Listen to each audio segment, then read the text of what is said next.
Ifeanyi has sent a shocking message to Mazi Simon Ekpa. I don't know how this thing is going to end. This is like two elephants that are fighting together, and when you know that when two elephants fight together, the grass suffers for it. Ifeanyi has sent a threatening message to Mazi Simon Ekpa saying that for the sit-at-home order, they will forgive Simon Ekpa, but if he continues with the sit-at-home, they will deal with him furiously. You don't read though. This one a shocker. Imagine if I'm about to come out to be saying this kind of thing. You will know that, of course, you know Ifeanyi is a man of timber of caliber. So is Simon Ekpa, who is also the prime minister of the Biafra government in exile.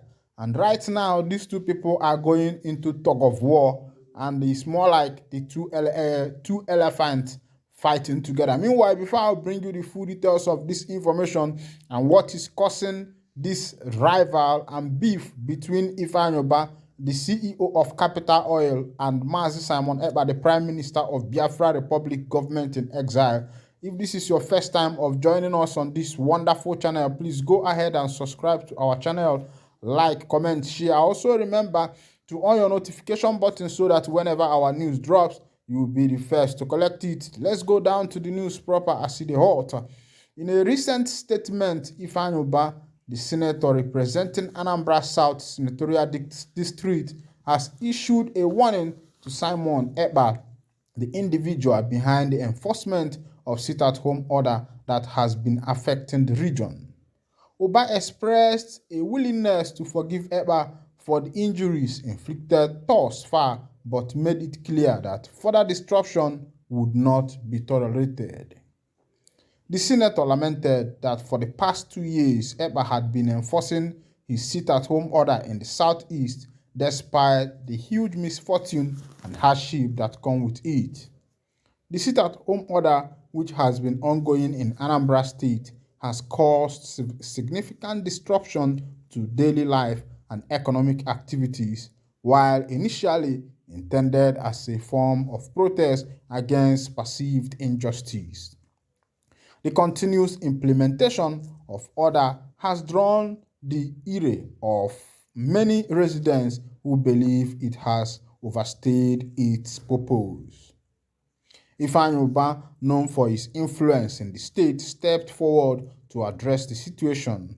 In his statement, he urged Ekpa to abandon the sit-at-home order and specifically warned him to stay away from Nnewi, a major town in Anambra State.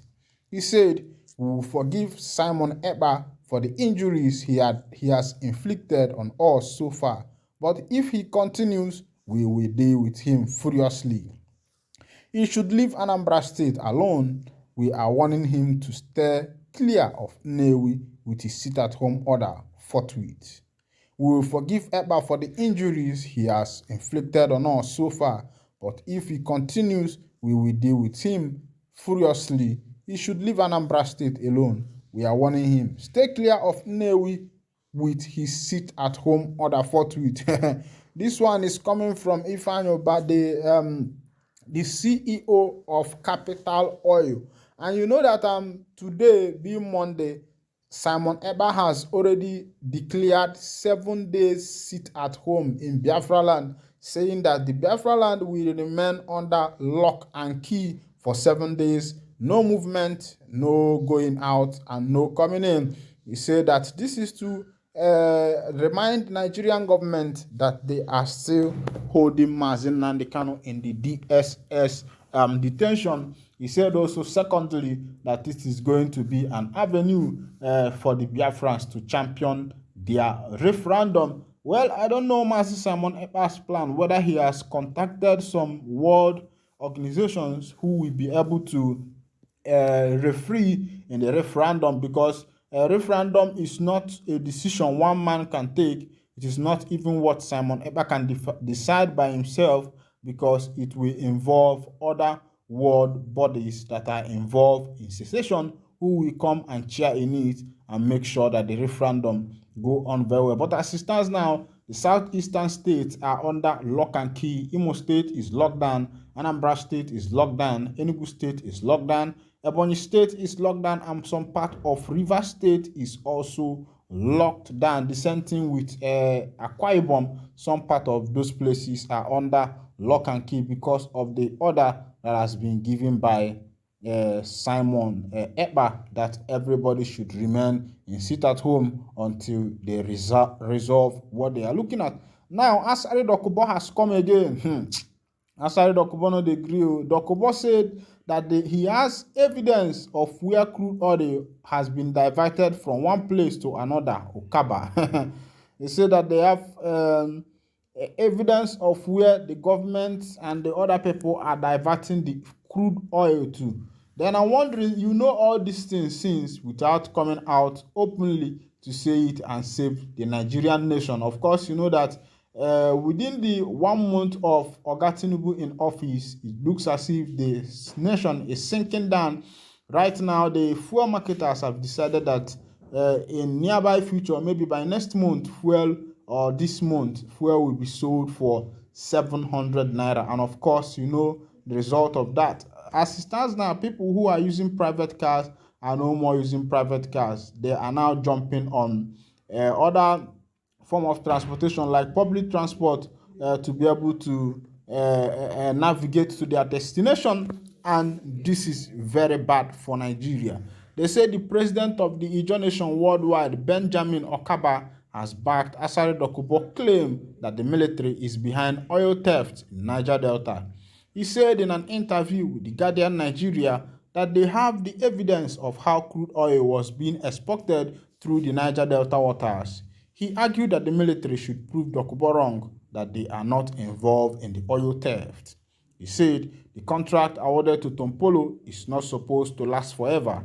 As far as we are concerned, it was a stopgap approach. At that time, it was very necessary because the security firm won the contract, just like Asari Dokubo mentioned recently.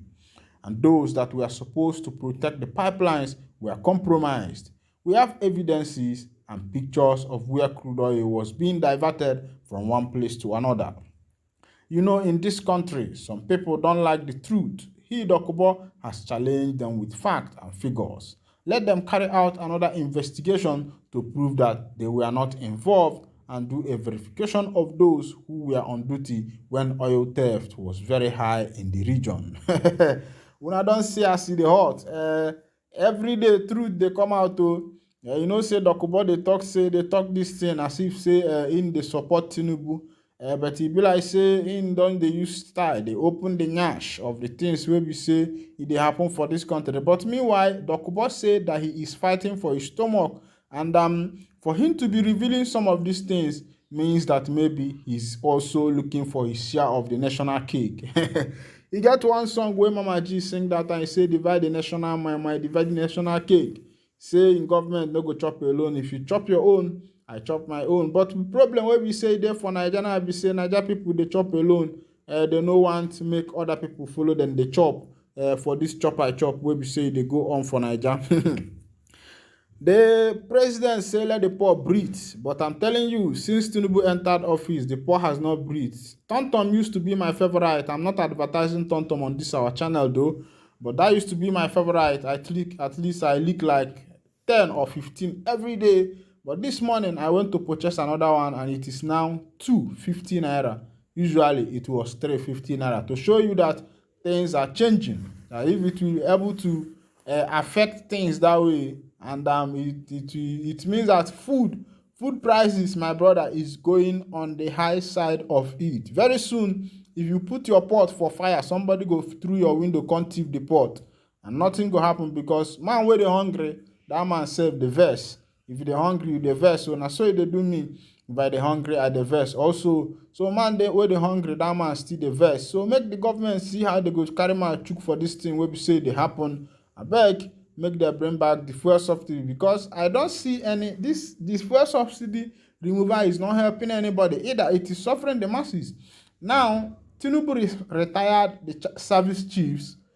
What he did after he retired them was that he gave them armored car, bulletproof cars, gave them money, and the rest of them, meanwhile, the poor masses are suffering. So what are they doing with all that money?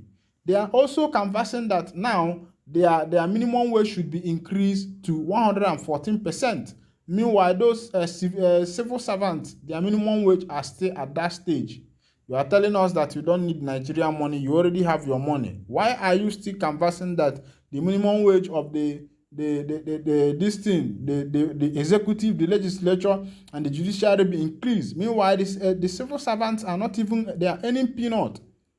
Some people are earning like 60,000 in a month. Meanwhile, one bag of rice is close to 40,000. Then now transportation has increased. You could imagine that when things are going that way in the country, how are the poor masses going to manage? Meanwhile, I'll be winding down the curtain here. And if this is your first time of joining us on this wonderful channel, please go ahead and subscribe to our channel, like, comment, share. And also remember to on your notification button so that whenever we are posting news, you always see our news.